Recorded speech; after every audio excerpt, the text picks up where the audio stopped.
Bismillahirrahmanirrahim. Assalamualaikum warahmatullahi wabarakatuh.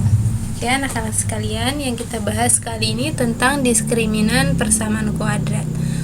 Rumus dari diskriminan yaitu B kuadrat min 4AC, yaitu 4 kalikan A kalikan C.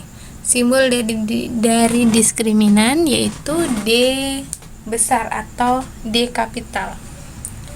Diskriminan dibedakan menjadi 3, yaitu akar persamaan kuadratnya. Ketika D-nya lebih dari 0, maka persamaan kuadrat memiliki dua akar real yang berlainan. Namun ketika D-nya sama dengan 0, maka persamaan kuadrat mempunyai dua akar yang sama atau akarnya kembar. Kemudian jika D-nya kurang dari 0, maka persamaan kuadrat tidak mempunyai akar real atau kedua akarnya tidak real atau disebut dengan imajiner.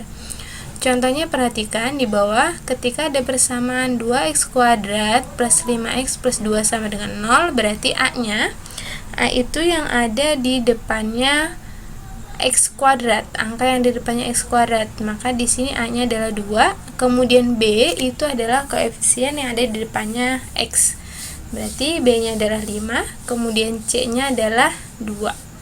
Kita masukkan ke rumus, D itu adalah B kuadrat min 4 kalikan A kalikan C, berarti B-nya ketemu 5, 5 kuadrat adalah 25, dikurangi 4 kalikan A, A-nya 2, C-nya adalah 2, hasilnya adalah 16. 25 kurangi 16, hasilnya 9. Setelah ketemu D-nya adalah 9, kita pilih nih masuk di kriteria mana di antara ketiganya. Karena 9 itu bukan 0, berarti dia lebih dari 0, ya kan? Lebih dari 0 berarti kita masuk ke yang nomor 1 ini ya. Maka persamaan dari 2x kuadrat plus 5x plus 2 sama dengan 0 merupakan persamaan kuadrat yang memiliki dua akar real yang berlainan. Ini ya definisinya. Kemudian yang selanjutnya, untuk materi jenis dan hasil kari akar-akar persamaan kuadrat. Untuk mencari hasil kali akar-akar persamaan kuadrat, itu yang perlu diketahui ada 3 nih. Cuman yang sering dipakai hanya 2 aja ya. Nah, misalkan di sini jika x1 dan x2 adalah akar-akar persamaan kuadrat, ini nanti bisa diganti alfa, beta, atau a, b, atau x1, x2 bisa diganti sesuai dengan soalnya saja. Misalkan di sini diketahui ya, jika x1 dan x2 adalah akar-akar persamaan kuadrat dari ax kuadrat, bentuk persamaan kuadratnya plus bx plus c sama dengan 0 dan d-nya lebih dari 0, maka ketika kalau ada kata-kata hasil kali akar-akar persamaan kuadrat, akar-akar persamaan kuadrat itu berarti ada penyumlahan dan perkalian yang perlu diketahui ini, dihafalkan. Ketika mencari x1 ditambah x2, maka min b per a. Rumusnya min b per a. Ketika x1 dikalikan x2, maka c per a. Kemudian ada pengurangan x1 dikurang x2, berarti akar dari determinan, akar dari diskriminan, maksudnya akar dari diskriminan yaitu b kuadrat min 4ac per a ya.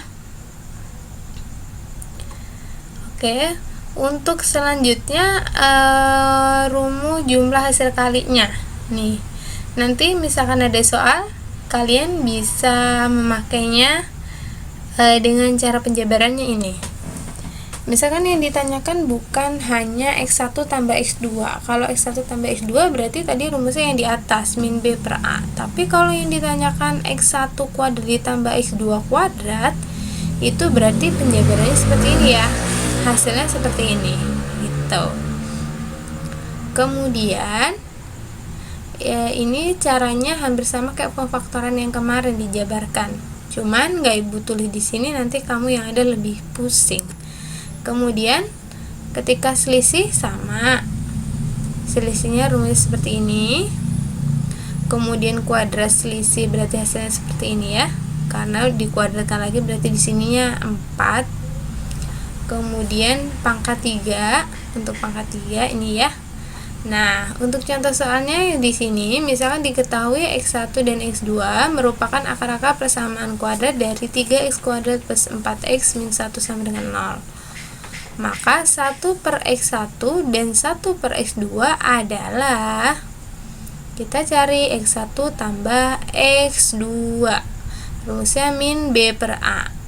A-nya di sini 3, B-nya 4, C-nya adalah min 1. Berarti min B per A. Minnya diperoleh dari rumusnya ya. Min B-nya adalah 4, kita tulis, per A-nya adalah 3. Berarti min 4 per 3. Kemudian X1 kali X2 berarti C per A. C-nya adalah di sini min 1. Nih tanda di depannya itu ditulis ya, karena ini plus nggak usah ditulis. Kalau min harus ditulis. Min 1 per A-nya adalah 3, berarti min 1 per 3. Kemudian yang ditanyakan 1 per X1 dan itu kali 1 per X2. Nah, untuk perkalian kan kita harus nyamain penyebutnya ya. Berarti ini kita samakan penyebutnya X1 kali X2, berarti ini dikali. Kalau ini udah punya X1, berarti kurang apa di sini? X2, berarti di sini X2 ya. Dibolak-balik sama aja ya. Kemudian yang di sini adalah X1 ya. Nah, X1 tambah X2 tadi udah ketemu, di sini min 4 per 3 kita tulis. Kemudian X1 kali X2 adalah min 1 per 3 kita tulis di sini. Ketika ada seper, ketemu seper, kita rubah jadi perkalian dan nanti dibalik ya. Yang bawah min 4 per 3 dikalikan, di sini kan min 1 per 3, berarti dibalik jadi 3 per min 1. 3 sama 3 kita sederhanakan habis, kemudian min bagi min plus. Min 4 bagi min 1, maka hasilnya adalah 4. Oke, mungkin itu saja yang dapat Ibu jelaskan. Bila mana kurang paham bisa bertanya atau mencari soal-soal lagi, contoh soal di YouTube ataupun di Google yang seperti apa. Nah, coba kalian kerjakan latihan soal berikut, 2 soal saja ya. Nanti dikumpulkan. Jangan terlalu terburu-buru dan minta tolong dengan sangat untuk menghargai waktu, karena matematika kita pelajaran 4 jam, jangan sampai ada yang menunda. Cukup sekian untuk materi kali ini. Kurang lebihnya Ibu mohon maaf. Wassalamualaikum warahmatullahi wabarakatuh.